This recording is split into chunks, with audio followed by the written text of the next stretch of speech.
On today's episode, we're stewards of God's gift of life.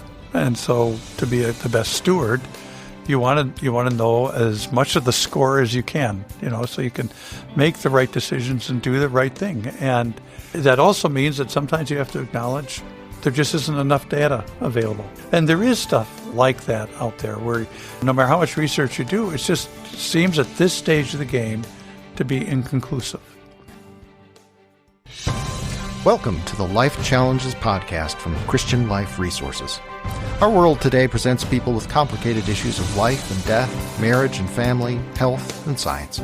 It can be a struggle to understand or deal with them. We're here to help by bringing good information and a fresh biblical perspective to these matters and more. Join us now for Life Challenges. hi, and welcome back. I'm Krista Potratz, and I'm here today with Pastors Bob Fleischman and Jeff Samuelson. And today we're going to talk about this topic of research. We hear things all the time in the news about research and what's going on. And sometimes people quote things or studies. And if we're not super familiar with what it really means to research or just the different avenues that there are for research, we maybe just don't understand all that's going on about it. And so we wanted to just take some time today to talk about what research is, how we can know if when we hear something on the news, if it's, quote unquote, good research, and the context too of being Christians and doing our due diligence with different things. So I think where we want to start our conversation today is really, what is research? I think most of us are probably familiar with or have had the experience of somebody, maybe it's online, social media or something like that, saying, oh no, I've done my research. And then they tell you what their conclusion is, and you're just like, where did you get that? How did you come to that conclusion? It's like, oh yeah, no, I did a lot of research on this. And what you end up concluding is that they did bad research, or they did something they called research that wasn't actually good research. Now, the dictionary definition, the research is the systematic investigation into and study of materials and sources in order to establish facts and reach new conclusions. More simply, research is simply doing the necessary and proper work to find out the truth about something, or to deepen one's knowledge and understanding of something. We're doing what's necessary to find things out. It's important, because otherwise you're stuck just with opinions or a limited understanding, and you want to know more. Biblically, the example that always comes to my mind whenever I think of the idea of research is when Paul said the Bereans were of more noble character than the Thessalonians, because they searched the scriptures to see if what we were saying is true. Research is always an appeal to a higher authority trying to find an objective truth. And based on that, then you know truth. And it's that pursuit of truth. Where it starts getting blurry is when we start crossing the line with what's referred to as biased research. And biased research would be things like the way you word questions to try to invite a certain response. There's some illusions that people have about research. All research is by its nature bias. I mean, that's the scientific method. You create a hypothesis that's based on what you see as a correlation. In other words, when A occurs, B happens.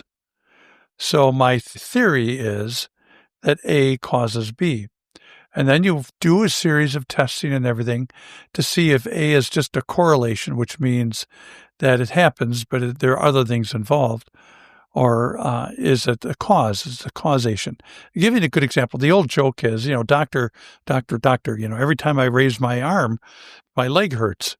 Well, then don't raise your arm. Well, of course, raising your arm isn't going to hurt your leg, that. But there must be a correlation. There must be something having to do with the way you're raising your arm, that you're doing something that causes pain in your foot. And what actually causes the pain in the foot is the causation. So when you're doing research, you usually start with a bias that is framed by a correlation, and you're trying to reduce it down to find the cause.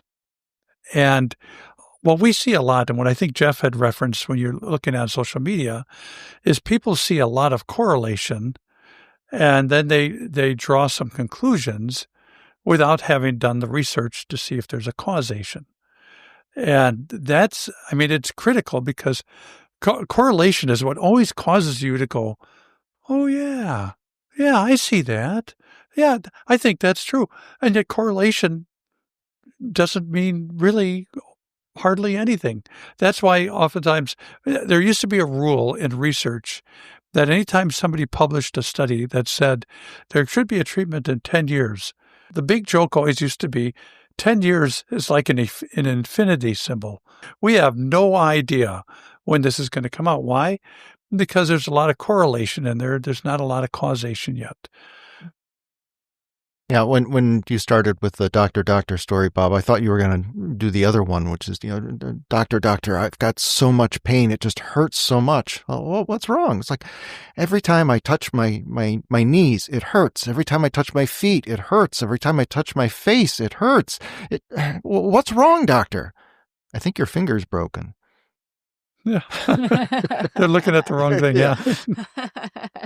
Well, why is it important to know how to know what there is to know? Wow. Well, I'll let Jeff start with that one. That's not a Dr. Seuss rhyme Yeah. here, but what can we draw from that?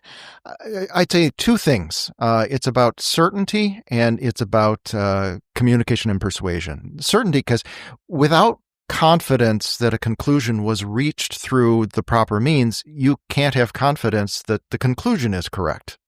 You want to be able to know that the thing that you're basing your decisions on, that you're planning your life around, that this is correct. So you want to have that confidence, that certainty.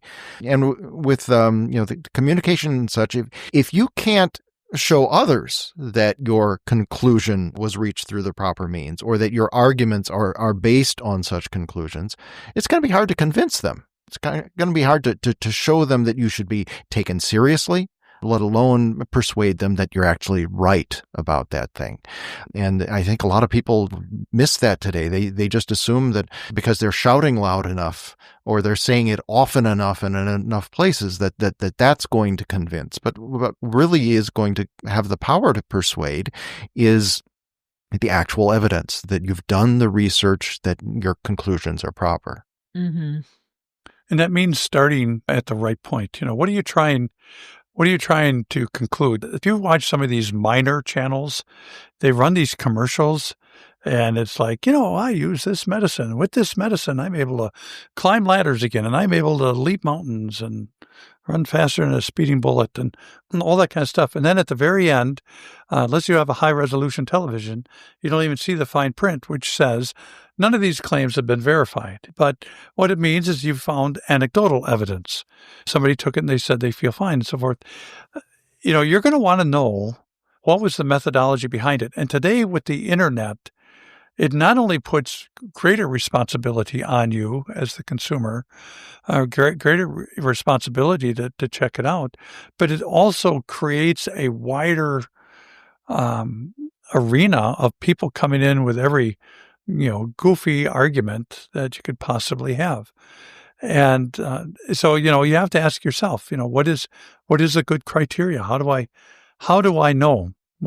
Yeah, I think, what you're saying too, Bob, especially in this internet age, is really true. It is very concerning because people can post anything, any information out there.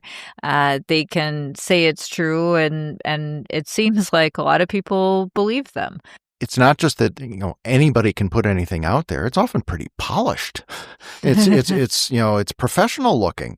It's become increasingly easy to do that today. Run it through AI, yeah. Right. And you can even some of this stuff is shocking nowadays too, because I'll see like an AI video where it looks like somebody is actually saying these things. Yeah, and another concern today is that people who don't know the difference between a good argument and a bad one, or good research or bad research, are easily convinced by things that appeal to their pride or to their emotions or to their desires. And then they just go on to distribute those to other people. They share it on social media or whatever it might be. They don't understand that there's a reason they shouldn't be doing this, so they go ahead and do it anyway. And that's, again, it's just magnified on the internet. And so basically misinformation and disinformation abound. Well, and what Jeff's talking about there is one of my favorite classes I took in college was a course in logic.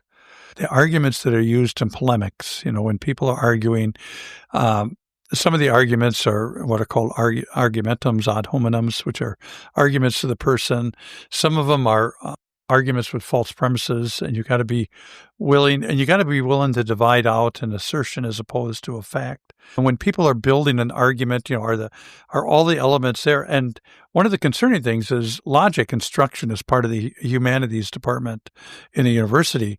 And anybody who's been following the plight of universities today is history and humanities departments are probably the departments you don't want to be part of because no students are signing up for them. They're signing up for the economic departments. They're signing up for the technology departments and those kinds of things. And when we lose our ability, how many of you have hated algebra class? You talk to kids and they go, why do we have to take algebra? Algebra, you never use it. What am I going to need algebra for? Well, anybody who's taken a logic course knows that it's based on the foundation of algebra. It's if-then clauses and so forth. They're algebraic clauses. Well, this is the new younger generation that is domineering social media, that is claiming that all of this is true and all this is, and they couldn't hardly logically explain themselves around if you tell them to take 4 right turns on a square block, they won't end up in the same place because they don't think critically about the way that's all structured and formulated. I read a paper once about the theology behind the scientific method, which is an interesting topic in and of itself. But the scientific method really is, it's not quite inspired, but pretty ingenious. I mean, when you follow it correctly, it's not 100% foolproof, but probably about as close as sinful people can get to being foolproof. It's a formula for doing research. Yeah, I'd say another problem with our internet age, and it's not just related to the internet, it's related to TV and a whole bunch of other things, but the kind of instant gratification sense is that if you come across something on the internet or wherever that challenges your presuppositions, you don't have to sit there through it. You just click away. And that's trained more than one generation, I think, to just not deal with things that might be just a little bit difficult. That might be challenging in some way. And you see this, some of the videos that are around, or maybe you've seen it in person, that somebody who's making a reasoned argument about something, we'll take a college campus as a thing, they're making a reasoned argument against whatever's the prevailing opinion.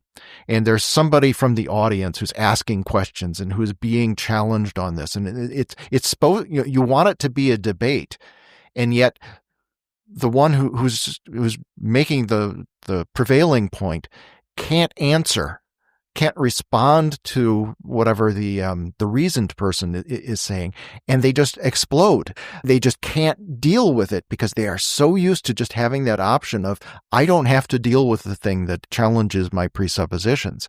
And it's a sad statement of where people's minds are at and where education is at, that they just don't have the ability to be able to grasp, oh, here's something unpleasant or unfamiliar. I need to hold on to it for a little while as an idea, so that I can evaluate it. They can't even get to that point. Yeah, I mean, and to your point too, like, yes, you can just turn away from something that makes you uncomfortable.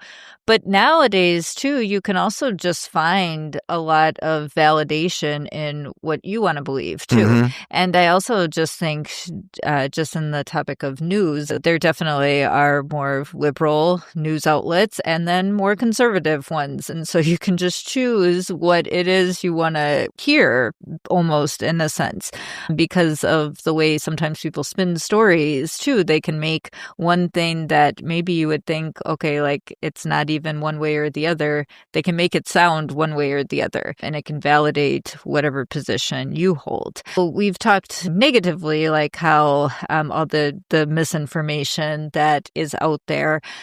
How do you get good information then? How do you know what is true?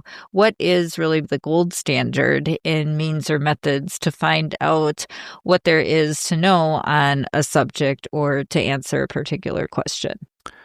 Well, I read online Yeah. Yeah. that the best gold, that the gold standard is a well-conducted systematic review and meta-analysis. I know Bob was talking about anecdotal, and I honestly think like that are people's go-to methods of research. But when we talk about studies where maybe there was a control and then there was a test group, when you do things like that, that is going to be more valid, depending on whatever it is you're testing for. You also want to look at a population size too. So, back to the anecdotal thing, like that's usually just like one or two people saying something. If you are looking at a study where they tested 1,000 people, or, it's a really large number, something like that is going to hold more weight, in the research community. I signed up, I don't know, maybe half a dozen years ago for All of Us, which is that national, I surrender my health records to. So all the people who think that between Alexa listening in on all your conversations and the government monitoring you, you're going to probably write me and tell me, are you crazy for letting them do that? But I'm part of the All of Us thing. And I just got an email yesterday or the day before that I'm one of like 896,000, I believe, people who have signed up. And their goal is to get 1 million. And we agree to allow them to track our life to the end. And it's supposed to be the largest study. I'll give you a good example is that I had to submit, I gave them permission to do a genetic screening on me, and they discovered that I will always kind of register high on bad cholesterol. Just always, like all the cholesterol medicine in the world will not do it. And I've always been right there. The doctor, I remember for the last 15 years, the doctor, you're just like, you're one more thing over and you're going to have to go on medication. And once in a while I'd be one more point over and then they put me on medication and it would never change anything, whether I stopped or I used it and so forth. Well, that's what the study shows, is that you're always going to be that way. And then there's a lot of people like me in that regard. So they show that. But see, that's when Krista was talking about, a study of 1,000. Well, a study of 800,000, I mean, that's very compelling. I mean, you just, when you begin to see conclusions from that number, there are studies that also look at studies that look at studies. And that's quite honestly, that is what a lot of us do on social media. You look at this study and then you look at that study and you look at this study and you say, well, I've looked at 3 studies, but that's a form of studies and that's not necessarily invalid, except that's where you begin to bring in this issue of, is there a bias in it? Like, for example, not just bias studies, but some of these other controversial studies. Some of the controversial studies would be a single researcher, who will do a study and he'll find out that 14 out of 25 test results have shown this link between taking this and having this problem. Okay. And if you have a child with that problem, you immediately embrace the link. Why? Because you're looking for some sort of affirmation that you are on the right track.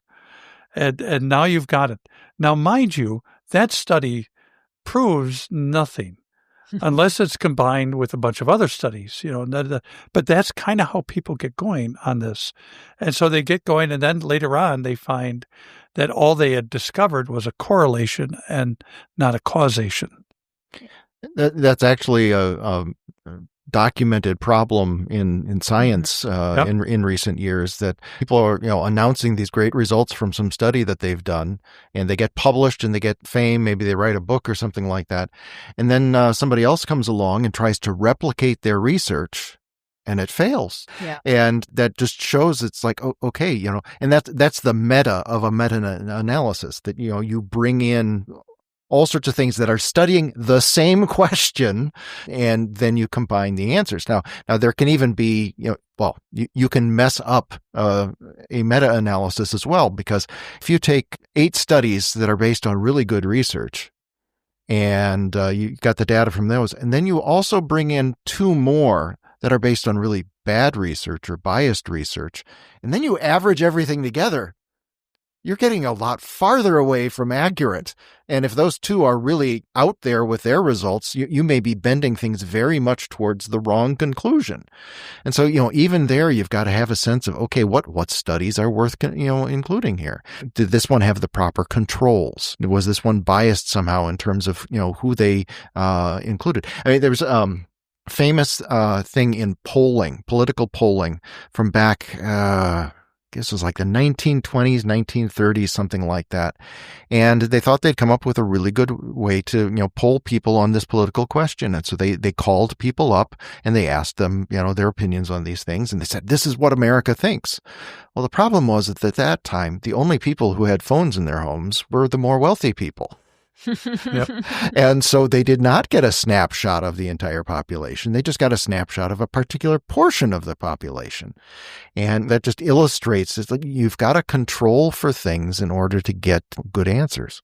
When Bob was talking about the longevity study that he was a part of too, it did remind me of when Katie Koblenz was on here, and she was saying too how people would cite studies to her about how people who transitioned, how happy they were, and but I think she was saying that those studies just showed how happy they were 3 years after their transition, and she said, "Yeah, I was happy 3 years after my transition too." And, it wasn't until it was like, I think maybe 7 years for her. So that's also a piece of some of it too. Like, are we looking far enough out at things? And I think too, when we hear some medical advice or something too, yeah, I mean, it might look like one way in a few years. And then when we study it, even, 10 or 15 years down the road, something could have changed. And so realizing that even some of the information we're getting, it could be different down the road too. Well, and then let me further muddy the water now. We'll get political for a moment. So what happens when you defund large portions of the medical research budget on the national level from the government? Well, that means you got to then pursue your funding dollars from other private foundations or public foundations, but non-governmental foundations, which is how a lot of these papers get published, because somebody will find a correlation. It's really good. It's exciting. We might have a cure for, and then you fill in the blank. And so they get themselves published. And then, of course, that attracts the funding that they need so that their project gets funded. And then, of course, the percentage of actual funded projects that actually result in cures is pitifully low. We're talking very, very small percentage, but you wouldn't know it by reading the initial paper. I publish a thing for the CLR National Board, and sometimes the pastors will hand them out at pastors' conferences. I just call it news, and we use it here on occasion when we do our news and views episode. But when I pick the articles to put into that document, I've ferreted out a lot of them that just say, it's not even a phase 1 study, but it's a research.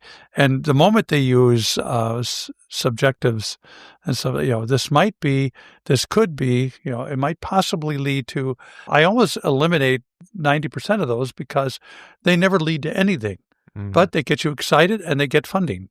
Yeah. And then it skews things. I think that's a good point too, Bob. I remember when I was in grad school, they always made a big point of just looking where the funding was coming from with different studies. So if there was a big nutrition or physical activity study that came out, if it was funded by McDonald's, you might want to think twice about the results with it. If it was showing that people that ate cheeseburgers really didn't gain weight or whatever, you just wanted to be mindful mindful of the funding sources that we're funding the research to.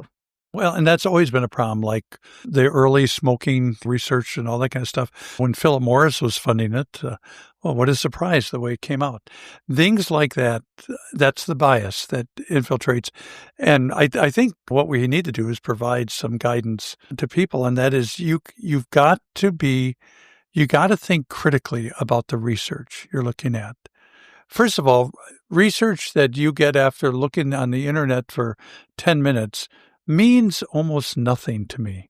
I mean, because people will write me and they'll say, well, I get that now. Diane, my wife, has got what's called grade 4 glioblastoma, which is incurable brain cancer. And every once in a while, there'll be something out on the internet, that, and they'll send it to me and they'll say, well, I was looking around, I did a search and this is what I found. Okay, well, first of all, I can assure you that when, the person on this earth that you love the most is diagnosed with that, you've already walked that path. You've done that research. You're there already. But this applies to kind of like all research. You got to get past the emotional element. And when you're trying to be objective, the kind of things that's interesting is, first of all, you have a really, really trusted doctor, really trusted oncologist. And we do. And she's smart, she's sophisticated, and you talk to them about it. What I'm trying to suggest to you is that whether we're talking vaccines, we're talking cancer, we're talking diseases, we're talking flu, whatever it is, and you want to adopt a position based on massive amounts of research, not on what you did on a Friday night while the kids were playing basketball and you're in the bleachers using your cell phone. That's not how it works. I'll tell you this from having done this kind of research. It is painful reading. You don't understand a lot of the terminology and so forth. And then you have to research the terminology to understand the research you're reading and so forth. But that is how you finally ferret out the truth. Mm-hmm. Yeah, any other suggestions on where to find good research or what maybe is considered to be good research? Bob was talking about how you're doing that kind of research and you come across things and you need to do more research in order to understand that research because you've got to find out what these words means. Even people with extreme levels of high training in one field are going to be lost in another field. Maybe find somebody you can trust who can explain the stuff for you or who can process it for you and then say, this is what that means. Particularly like with medical things. That's what we rely on our doctors for. They're supposed to stay up on the research and be able to tell us so that when I go to him and say, yeah, I've been reading all this stuff online about it, this supplement that I should be taking at this age, is there anything to that? You count on your doctor to have kept up on things to be able to tell you that stuff. In the same way that we as pastors, we want our people to come to us when, my friends have been talking about this thing that they say the Bible teaches, and I don't remember you ever talking about that, Pastor. What is this? You wanted them to come to you in that way to be able to share the research, the knowledge that you have, or even to just say, let me look into that and I'll get back to you. Mm-hmm. So finding somebody you can trust when you can't do it yourself or it's beyond your skill, or even just to confirm your understanding of what you've already, that you've already reached, can be really helpful. And one of the things that you kind of alluded to early on, Krista, that you mentioned was the idea of peer-reviewed studies. The one challenge with peer-reviewed studies, which means other professionals in that field have examined it to make sure there weren't any lapses in judgment on how it was assembled and all that kind of stuff. But one of the challenges you have is cost. Like, for example, I have access because I teach both for the seminary and for Concordia University. I have access to the academic library. And the academic library gets you free access to a lot of the medical journals that otherwise, now I just authorized, we get one medical journal here at the office, and that's the New England Journal of Medicine. A year subscription to that is, I just told them I only wanted digital, so I was able to get it down to like $150 a year or something like that. But when you want to do a deep dive research, I'm not just going to read what they do because they're biased as well. You're trying to do all of that. So you spend a lot of time on the university, library system, looking at the documents, looking at them. And once in a while, they'll release their information. It's available on the internet. You can do a lot of this research at the National Institute of Health. They've got a lot of the deep papers and so forth posted there. But be aware, now I know I've seen studies now, and Jeff alluded to them, that they're now discovering that some of them had some, maybe some bias in the research and so forth. Even if that's true, and I think it is true to some degree, just remember, it's probably your greatest reservoir of deep research that's at your disposal for the average person. And once you get accustomed to reading the deep dive stuff, maybe you take a class at a university, get onto their system that allows you access, then you can do a deeper dive. But please, just remember this, that when it makes a big splash on the internet, this is somebody who's trying to get funding. That's what it oftentimes is. They're trying to get funding, and they're great points. You want to have it pursued, but it is hardly conclusive. As we bring it all together, too, just wanted to look at one more question, and that is, why should Christians care about good research and study? We care about truth. The pursuit and promotion of truth glorifies God, even apart from spiritual things. Just because God is truth, it matters, and it matters a great deal to us because God matters to us, and it's also because we want to make sure for ourselves that we're getting the best and most reliable information, and we also want that for other people. For the people who rely on it, for the people we love, but just generally for our neighbors, because we have love for them as well. It's better when the truth is not just out there, but it's here right with us to work with. We're stewards of God's gift of life. And so to be the best steward, you want to know as much of the score as you can, so you can make the right decisions and do the right thing. And that also means that sometimes you have to acknowledge there just isn't enough data available. And there is stuff like that out there where no matter how much research you do, it just seems at this stage of the game to be inconclusive. The hardest part of being a Christian, because your question, Christian, was, what should Christians care about? You do get to the point where sometimes logic has to step off, and surrender and trusting God first becomes the prevailing approach, where I can't decide. Think about that. We've gotten into debates on the national board at times over the years of, when you think about every life carries a risk. There's a statistical risk that when we go to the grocery store and come back, that you're going to get into an accident. And there's even a statistical chance that in that accident, you could lose your life. Do you not go to the store to get groceries? Well, there's correlations to all that, not necessarily causations. At some point, you just have to trust, which is hard. Well, thank you both for this topic today, for this discussion. We thank all of our listeners, too, and you can reach us at lifechallenges.us if you have any questions or comments, and we look forward to having you back next time. Thanks a lot. Bye. Thank you for joining us for the Life Challenges podcast from Christian Life Resources. Please consider subscribing to this podcast, giving us a review wherever you access it, and sharing it with friends. We're here to help, so if you have questions on today's topic or other life issues, you can submit them, as well as comments or suggestions for future episodes at lifechallenges.us or email us at podcast@christianliferesources.com. You can find past episodes and other valuable information at lifechallenges.us, so please check it out. For more about our parent organization, please visit christianliferesources.com. May God give you wisdom, love, strength, and peace in Christ for every life challenge.